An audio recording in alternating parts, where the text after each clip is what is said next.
और ये अलग अलग तस्वीरें आप देख रहे हैं जहां पर गिरती हुई मिसाइलें नजर आ रही हैं और ये इमारतों को जो नुकसान पहुंचा है, किस कदर यहां पर तबाही हुई है, ये तस्वीरें बयां कर रही हैं। ये स्कूल की तस्वीर है जहां पर स्कूल की इमारत को नुकसान पहुंचा है। 180 मिसाइलें गिराने का दावा इजराइल कर रहा है, 400 मिसाइलें गिराने का दावा ईरान कर रहा है। कुछ मिसाइलें हालांकि हवा में ही नाकाम कर दी गई। इससे पहले भी इजराइल पर हमले हुए हैं और लगातार हम तस्वीरें भी दिखाते रहे हैं कि किस कदर इजराइल हवा में ही तमाम मिसाइलों को नाकाम कर देता है। हालांकि कुछ मिसाइलें जो नीचे आकर गिरी हैं उसमें रेस्टोरेंट को भी नुकसान पहुंचा है। ये तस्वीर आप देख रहे हैं। इधर जश्न का माहौल देखिए आप कि फिलिस्तीन में जब इजराइल पर ईरान ने अटैक किया तो फिलिस्तीन में जश्न मनाया गया है। लोग यहाँ पर झूमते हुए नाचते गाते नजर आ रहे हैं और बड़ी बात यह है कि इसमें छोटे छोटे बच्चे भी शामिल हैं। इधर इराक से भी जश्न की तस्वीरें सामने आई हैं। ये तस्वीरें इराक से आप देख रहे हैं। जब इजराइल पर ईरान ने हमला किया और बिल्डिंग्स को नुकसान पहुंचा, उसके बाद से ये तस्वीरें आना शुरू हुई हैं और ये तस्वीरें आप इराक की देख रहे हैं।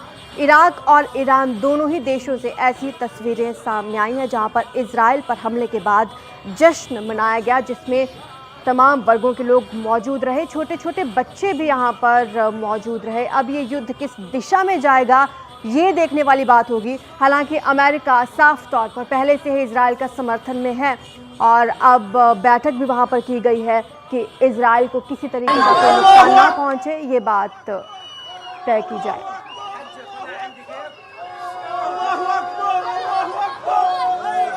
और ये तस्वीरें आप देखिए कि जश्न का माहौल वहाँ पर देखा गया और लोगों ने एक तरह से मिसाइल से जो हमला किया गया उसका आनंद लिया है। यहाँ पर अपने अपने फ़ोन में रिकॉर्ड कर रहे हैं हमले की ये तस्वीरें और जश्न मनाया जा रहा है। यहाँ पर इजराइल में तबाही का ये जश्न मना रहे हैं लोग। जब नसरुल्लाह की डेड बॉडी मिली थी तब इन्हीं इलाकों से मातम की तस्वीरें हमने देखी थी, जब लोग सड़कों पर रो रहे थे, बिलख रहे थे।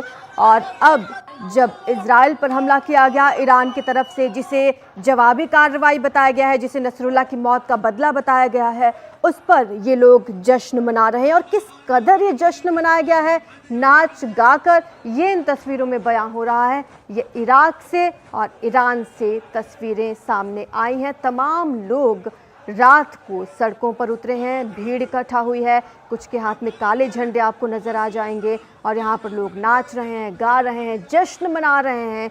उनका ये कहना है कि नसरुल्लाह की मौत का बदला ईरान ने लिया है। हालांकि इनका ये भी कहना है कि बदला अभी हमारा पूरा नहीं हुआ, ये तो सिर्फ शुरुआती कार्रवाई है, ये हमला आगे और बढ़ेगा। तस्वीरें आप देखिए, यहाँ झंडे लहराए जा रहे हैं और इराक से ये तस्वीरें सामने आई हैं। जिस वक्त इजराइल में हमला किया गया तो ना सिर्फ इन लोगों ने जश्न मनाया बल्कि नाच कर गा कर छोटे छोटे बच्चों के साथ यहाँ पर सड़कों पर लोग पहुँचे हैं और जश्न मनाया गया है। इधर दूसरी तरफ अगर बात करें इजराइल की, तो इजराइल ने यह बताया कि 180 मिसाइलें थी कुल जो ईरान की तरफ से दागी गई, जिनमें से ज़्यादातर नाकाम कर दी गई। और एक बार फिर से हम हमले की तस्वीरें आपको दिखा रहे हैं। ये वो तस्वीरें हैं जो हमले की इजराइल से सामने आई हैं और आधे घंटे में ये तमाम मिसाइलें दागी गई हैं इजराइल पर। ये नहीं समझा गया कि किस इलाके पर दागे गए। आपको बता दें कि रिहायशी इलाके को टारगेट बनाया गया है। ना सिर्फ रेस्टोरेंट है, स्कूल है, बल्कि जिन इमारतों में लोग रहते हैं वहां पर ये मिसाइलें दागी गई हैं ईरान की तरफ से। हालांकि इजराइल ने ये साफ किया है कि किसी भी इजरायली की इन हमलों में मौत नहीं हुई है, लेकिन ये तस्वीरें डराने वाली हैं जो इजराइल से सामने आई हैं। हालांकि इजराइल का ये भी दावा है कि कई मिसाइलों को हमने हवा में ही नाकाम कर दिया, लेकिन ये तस्वीरें कुछ और बयां कर रही हैं। यहाँ पर मिसाइल अटैक आप देख रहे हैं, इमारतों को निशाना बनाया गया है, लोग डरे सहमे से यहाँ पर नजर आए।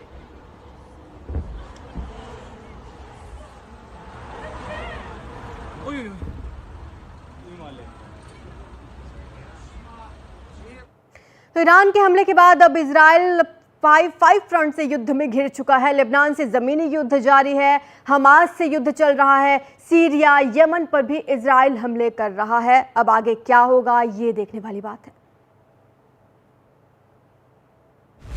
Oh God.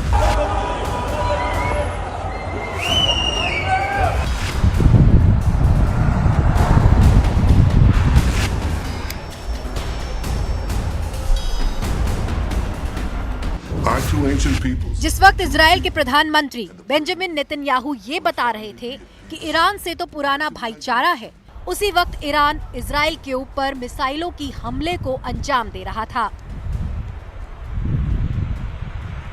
इजराइल पर ईरानी मिसाइलों के अंधाधुंध हमले के बाद ये तय हो गया कि अब युद्ध और आक्रामक होगा। इसी के साथ ये भी साफ हो गया कि इजराइल के युद्ध के 5 फ्रंट खुल गए हैं। इजराइल के युद्ध का एक फ्रंट लेबनान है, जिसमें उसने मंगलवार को ही मैदानी युद्ध के लिए प्रवेश किया है। इजराइल के युद्ध का दूसरा फ्रंट गाजा पट्टी है, जिसमें हमास के ठिकानों पर हमला करके वो पिछले साल के 7 अक्टूबर के हत्याकांड का बदला चुकाना चाहता है। इजराइल के युद्ध का तीसरा फ्रंट सीरिया है, जिसकी राजधानी दमिश्क पर उसने बम बरसाए हैं।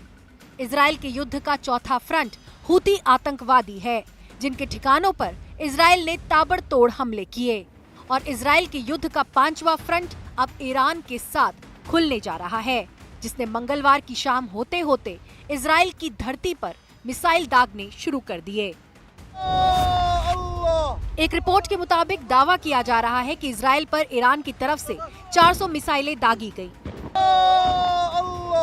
लेकिन इजराइल का दावा है कि मिसाइलों की संख्या 200 रही होंगी, जिनमें कईयों को उसने मार गिराया। इजराइल का ये भी दावा है कि अब हमले नहीं हो रहे होंगे।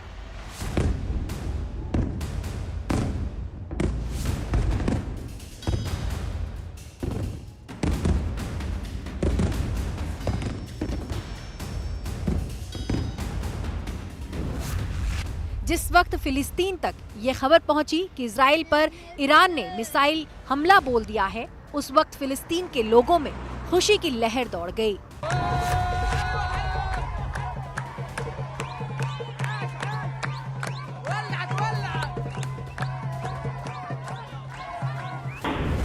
फिलिस्तीन के लड़ाका संगठन हमास ने पिछले साल 7 अक्टूबर को इजराइल पर हमला किया, जिसमें हजारों की मौत हो गई थी।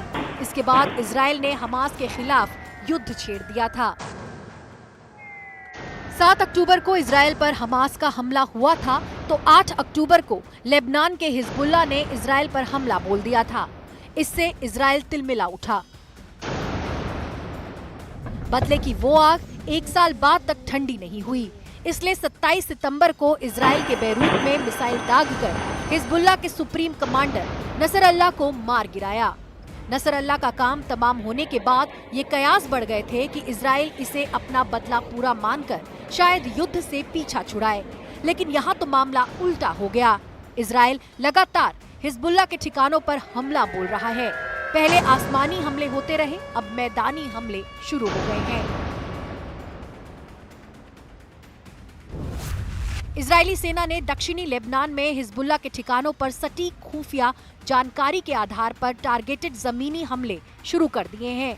इजरायली सेना के मुताबिक ये लक्ष्य सीमा के नजदीक गांवों में स्थित हैं। इसकी वजह उत्तरी इजराइल में इजरायली लोगों के लिए खतरे से बचाव बताया जा रहा है।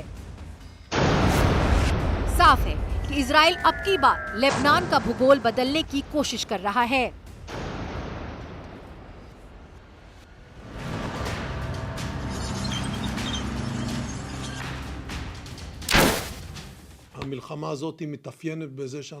इजराइल डिफेंस फोर्स उत्तरी इजराइल में अपने नागरिकों के लिए हिजबुल्लाह के खतरे को देखकर उत्तरी सीमा पर सीमित और टारगेटेड छापे मार रही है।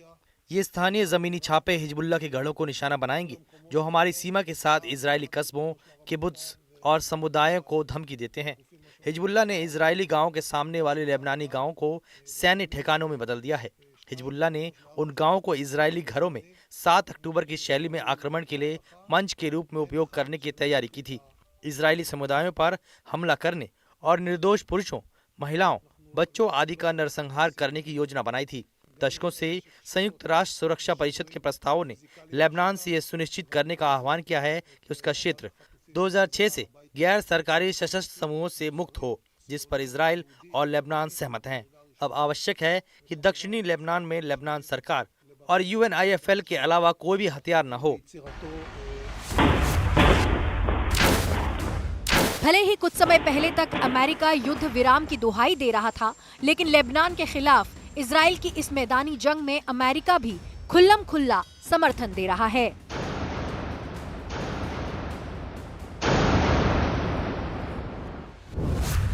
अमेरिका के राष्ट्रपति जो बाइडेन ने मिडिल ईस्ट में हजारों सैनिकों को भेजने की घोषणा की है। अमेरिकी रक्षा विभाग के अधिकारियों ने कहा है कि अतिरिक्त बल क्षेत्र में पहले से मौजूद 40,000 अमेरिकी सैनिकों की सुरक्षा बढ़ाएंगे और इजराइल की रक्षा में मदद करेंगे। अमेरिका का ये समर्थन और इजराइल का तीखा हमलावर अंदाज लेबनान पर भारी पड़ रहा है। लेबनानी स्वास्थ्य मंत्रालय के अनुसार सोमवार को हुए इजरायली हमलों में 95 लोगों की मौत हुई है।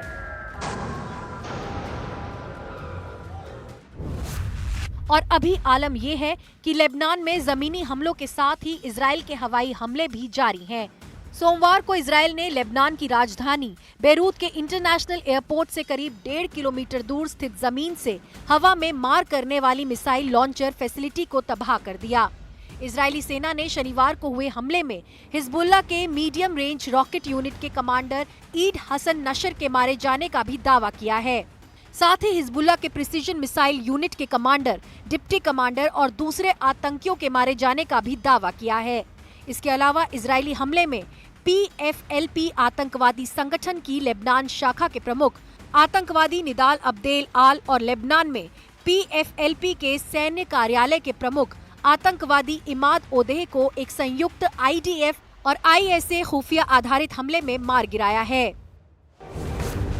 ये सही है कि लेबनान में निर्दोष नागरिकों की जान जा रही है, लेकिन इजराइल का कहना है कि वो हिजबुल्लाह के ही संपूर्ण सफाई के लिए ये जंग लड़ रहा है।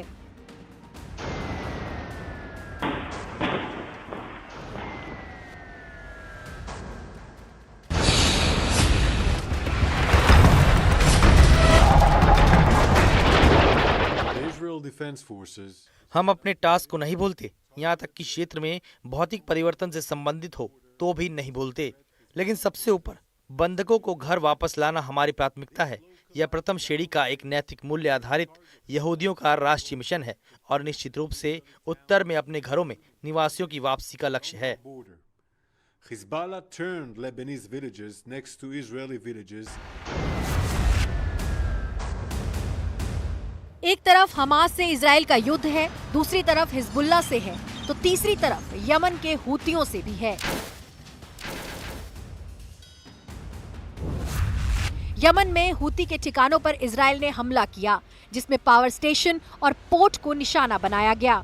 बंदरगाह शहर हुदैदा पर हमले के बाद आग और धुएं का बड़ा गुबार देखा गया। लास ईसा पर भी हमला किया गया, इससे इन जगहों पर बिजली चली गई। इजराइल का कहना है कि वो हूती के ऐसे ठिकानों को निशाना बना रहा है जहां ईरान से हथियार की सप्लाई होती है। हूती लाल सागर से गुजरने वाले जहाजों को तो निशाना बनाता ही रहा है। एक दिन पहले ही उसने तेल अवीव के बिन गुरियन एयरपोर्ट तक मिसाइल दागी, जिसे हवा में ही रोक लिया गया। इसके बाद ही इजराइल ने हूती पर भी हमला शुरू किया है। यमन के हूतियों की तरह ही इजराइल ने एक हमला सीरिया पर भी बोला है।